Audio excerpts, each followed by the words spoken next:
Louise, bonjour. Bonjour. Alors tu as fait escale à Paris pour venir voir un peu le BRM des 200 nanas pour 200 km. Comment ça s'est passé cette rencontre? C'est complètement dans l'actualité de ton Tour de France en fait, de rencontrer des nanas pour qui le vélo a changé leur vie. Ouais, carrément. Et puis aussi d'avoir une diversité de profils différents, quoi. On était vraiment scotchés en voyant ça ce matin quand on est arrivé. C'est d'avoir vraiment tout type de corpulence, tous âges. Tu vois dans les vélos aussi que tu as des pratiques très différentes. Il y avait des nanas qui étaient là avec un gros VTT, d'autres qui étaient avec des vélos carbone super légers et tout. Et c'est rigolo de voir ça, de voir cette diversité. Apparemment, il y avait plus de la moitié qui n'avaient jamais fait 200 km.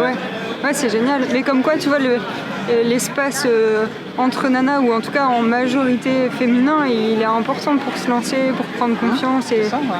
Parce que si on n'a jamais fait 200 km, se lancer avec un VTT, il faut du courage ou de l'inconscience.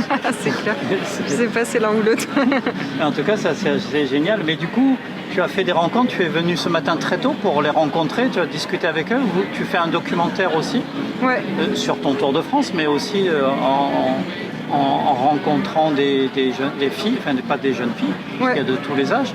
Ouais, mais justement, alors Océane n'est pas là, normalement on est toutes les deux sur ce projet-là de documentaire et le but c'est pas de faire un documentaire sur notre tour et sur ce qu'on fait nous, mais c'est plutôt de donner la parole à plein de femmes, d'associations, de collectifs, de sportives, de voyageuses qui ont des choses à dire autour du vélo ou alors qui pensent qu'elles n'ont rien à dire d'intéressant, parce qu'il y a cette question de la légitimité qui revient tout le temps.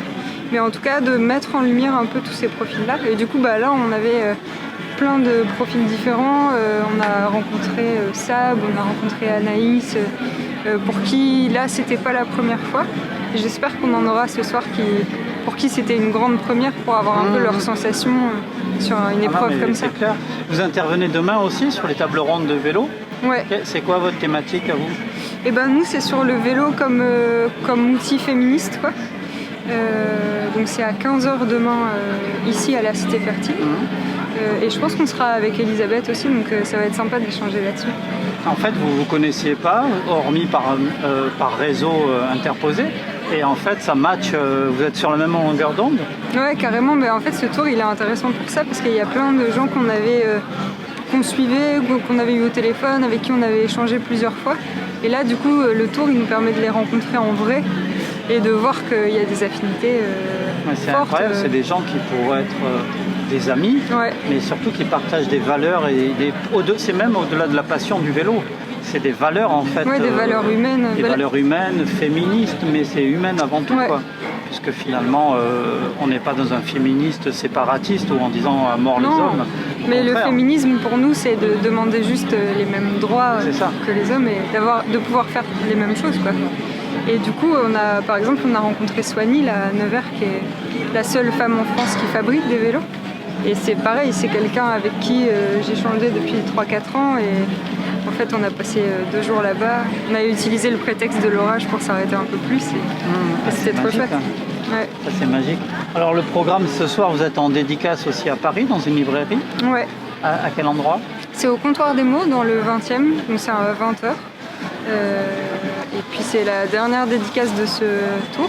Mais oui, parce que le Tour de France il commence à prendre bientôt fin. Vous rentrez chez vous On rentre mardi, avant de repartir en Suisse pour une dernière rencontre qui est hyper importante pour nous, parce qu'on va rencontrer Laëlle Wilcox, qui est une américaine qui fait de la longue distance et qui transmet aussi beaucoup, notamment à des adolescentes américaines, le fait de partir à vélo plusieurs jours en autonomie. Donc ça va être trop chouette. Donc vous ne descendez pas en vélo en Suisse? Non, on prend un train, on fait l'aller-retour avant de repartir.